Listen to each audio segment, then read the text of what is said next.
Hello everyone. Today we talk about how to fix the app of Scrabble.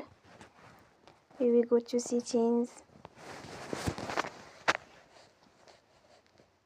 Then we click on apps.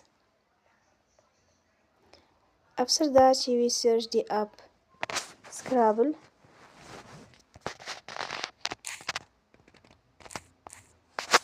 And we click. Then you will on for stop. After that we will go to storage. Then we click on clear cache. In the end, turn your phone and you will recharge your phone again.